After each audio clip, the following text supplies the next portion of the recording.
One of the largest environmental cleanup projects in the United States is unfolding on the Hudson River in upstate New York. It's the Hudson PCB Dredging Project, and it's now more than 70% complete. Dredging is taking place along 40 miles of the Hudson River north of Albany.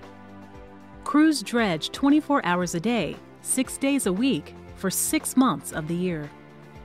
GE is conducting and paying for the project under the supervision of the U.S. Environmental Protection Agency.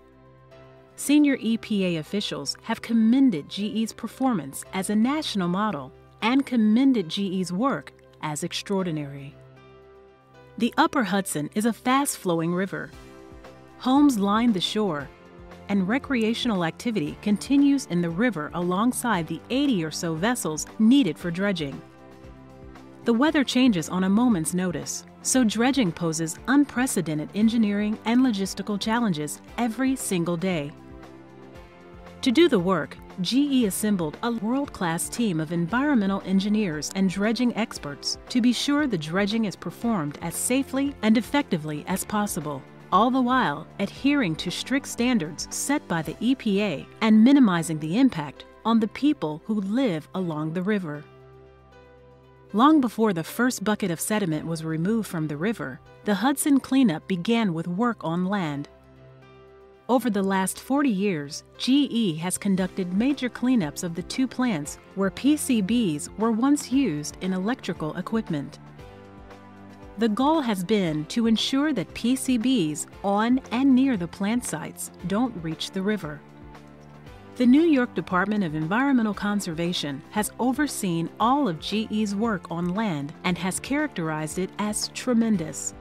The plant sites are no longer a significant source of PCBs to the river. GE converted an abandoned paper mill perched on a riverbank into a system of wells to pump PCB contamination out of the ground. On its Hudson Falls plant site, GE drilled nearly 300 wells to monitor and capture PCBs in the bedrock.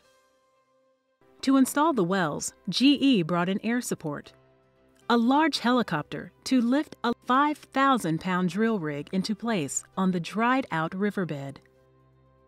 Perhaps the most innovative approach were tunnels GE built under the river itself. The tunnels are about the size of a railroad car, and they are equipped with collection devices to capture the minute amount of PCBs reaching the Hudson from below. To build the tunnels, a vertical shaft was drilled 220 feet deep and 24 feet in diameter, the rock being broken up with targeted, controlled blasts. Extending from the shaft, GE installed 2 horizontal tunnels 1,000 feet in length, 80 feet below the river. PCBs are drained out of the bedrock and pumped to a water treatment facility built on the property.